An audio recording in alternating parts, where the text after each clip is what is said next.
Hello friends, welcome back. ഇന്നത്തെ നമ്മുടെ recipe പാൽ കപ്പയും ബീഫ് ഫ്രൈയും ആണ്. അപ്പോൾ നമുക്ക് ആദ്യം ബീഫ് ഫ്രൈയുടെ റെസിപ്പി നോക്കാം. ഇതിനായി ഒരു പാൻ അടുപ്പത്തേക്ക് വെച്ച് അതിലേക്ക് ഒരു 3 ടേബിൾ സ്പൂൺ മല്ലിപ്പൊടിയാണ് ചേർത്ത് കൊടുക്കുന്നത്. അതിലേക്ക് ഒരു 1.5 ടീസ്പൂൺ മഞ്ഞൾപ്പൊടി, ഒരു 1.5 ടീസ്പൂൺ കാശ്മീരി ചില്ലി എന്നിവ ചേർത്ത് കൊടുത്ത് നന്നായി ചൂടാക്കിയെടുക്കണം. ഞാനിവിടെ എടുത്തിട്ടുള്ളത് 1/2 കിലോ ബീഫാണ്. വൃത്തിയാക്കി വെച്ചിട്ടുള്ള 1/2 കിലോ ബീഫിലേക്ക് നേരത്തെ നമ്മൾ വറുത്ത് വെച്ചിട്ടുള്ള പൊടികൾ ചേർത്ത് കൊടുക്കാം. ഇനി ഇതിലേക്ക് ഒരു സവാള ചെറുതായി അരിഞ്ഞത് ചേർത്ത് കൊടുക്കാവുന്നതാണ്.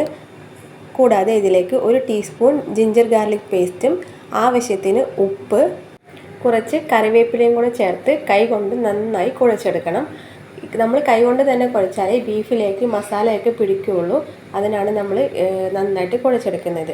ഇനി ഇതിലേക്ക് ആവശ്യമെങ്കിൽ നമുക്ക് ഒരല്പം വെള്ളം, ഒരു 1/4 ഗ്ലാസ്സൊക്കെ വെള്ളം മതിയാവുന്നതാണ്. 1/4 ഗ്ലാസ് വെള്ളവും കൂടെ ഒഴിച്ച് അടച്ച് വെച്ച് കുക്കർ വിസിലടുപ്പിച്ചെടുക്കണം. ഒരു 5 വിസിലാണ് ഞാൻ അടുപ്പിക്കുന്നത്. അത് കഴിഞ്ഞ് നമുക്ക് ഇത് ഓഫാക്കി മാറ്റി വെക്കാവുന്നതാണ്. അപ്പോഴേക്കും നമുക്ക് പാൽക്കപ്പയിലേക്കുള്ള കപ്പ കുറച്ചധികം വെള്ളമൊഴിച്ച് കുക്കറിൽ വേവിച്ചെടുക്കാവുന്നതാണ്. ഇപ്പം നമ്മുടെ ബീഫ് റെഡി ആയിട്ടുണ്ട്. ഒരു ഫ്രൈ പാൻ എടുത്ത് അതിലേക്ക് 1 ടീസ്പൂൺ വെളിച്ചെണ്ണ ഒഴിച്ച് അതിലേക്ക് ഈ വെന്ത ബീഫിനെ നമുക്ക് ഇട്ട് കൊടുക്കാവുന്നതാണ്. എന്നിട്ട് നമുക്കിത് നന്നായിട്ട് വഴറ്റിയെടുക്കണം. ഇതിലേക്ക് ആവശ്യത്തിന് കറിവേപ്പിലയും 1 ടീസ്പൂൺ ഗരം മസാലയും കൂടെ ചേർത്ത് കൊടുക്കാം. ഇനി നമ്മളിത് ചെറിയ ഫ്ലെയിമിലിട്ട് നന്നായി മൊരിയിച്ചെടുക്കണം. ഒരു ബ്ലാക്ക് കളറാകുന്നവരെ മൊരിയിച്ചെടുക്കാം. ഇതിലേക്ക് നമുക്ക് അല്പം പെരിഞ്ജീരകം പൊടിയും വലിയ ടേബിൾ സ്പൂണും കുരുമുളക് പൊടിയും ചേർത്ത് ചെറുതീയിൽ വേവിച്ചെടുക്കണം. ഇനി ഇത് നമുക്ക് അവിടെ മാറ്റി വെക്കാം. ഇതവിടെ വേവട്ടെ. അപ്പോഴേക്കും നമുക്ക് പാൽക്കപ്പയിലേക്കുള്ള ബാക്കി കാര്യങ്ങൾ നോക്കാം. നമുക്ക് ഒരു മൺചട്ടിയിലേക്ക് ഒരു 2 ടേബിൾ സ്പൂൺ കോക്കനട്ട് ഓയിൽ ചേർത്ത് കൊടുക്കാം. അത് നന്നായി ചൂടായി വരുമ്പോൾ അതിലേക്ക് കടുക്, ഉണക്കമുളക്, ചെറിയ ഉള്ളി ചെറുതായി അരിഞ്ഞത്, കുറച്ചധികം കറിവേപ്പില, ഒരു പച്ചമുളക് വട്ടത്തിൽ അരിഞ്ഞതും കൂടെ ചേർത്ത് കൊടുക്കാവുന്നതാണ്. എന്നിട്ട് നന്നായിട്ട് ഇളക്കി യോജിപ്പിച്ചെടുക്കണം. നന്നായി മൂത്ത് വരുമ്പോഴാണ് നമ്മളിതിലേക്ക് കപ്പ ചേർത്ത് കൊടുക്കേണ്ടത്. ഇപ്പോൾ ഇത് നന്നായിട്ട് മൂത്ത് വന്നിട്ടുണ്ട്. ഇനി നമുക്ക് ഇതിലേക്ക് വേവിച്ച് മാറ്റി വെച്ചിരിക്കുന്ന കപ്പ ചേർത്ത് കൊടുക്കാവുന്നതാണ്. ഇനി നമുക്ക് ഇതിലേക്ക് ചേർത്ത് കൊടുക്കേണ്ടത് തേങ്ങാപ്പാലാണ്. ഏറ്റവും നല്ലത് നമ്മൾ വീട്ടിൽ തന്നെ തയ്യാറാക്കിയെടുക്കുന്ന നല്ല ഫ്രഷ് കോക്കനട്ട് മിൽക്കാണ്.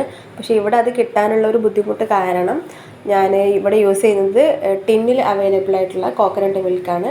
ഒരു ടിൻ കോക്കനട്ട് മിൽക്ക് ഞാൻ ഇതിലേക്ക് ചേർത്ത് കൊടുക്കുന്നുണ്ട്. ഇനി ഇത് നമുക്ക് ഈ കപ്പ ഈ തേങ്ങാപ്പാൽ കിടന്ന് നന്നായിട്ട് വെന്ത് വരണം. നമുക്ക് ചെറിയ തവി ഉപയോഗിച്ച് നമുക്ക് ഈ കപ്പയൊക്കെ ജസ്റ്റ് ഒന്ന് ഉടച്ചു കൊടുക്കാവുന്നതാണ്. അപ്പോഴാണ് ഈ തേങ്ങാപ്പാലിൻ്റെ ടേസ്റ്റൊക്കെ കപ്പയിലേക്ക് നന്നായിട്ട് പിടിക്കുകയുള്ളൂ. നന്നായി ഇളക്കി യോജിപ്പിച്ച് കൊടുത്ത് നമുക്ക് ഇത് കുറച്ച് നേരം വരുന്നത് വരെ നമുക്ക് വേവിച്ചെടുക്കാവുന്നതാണ്.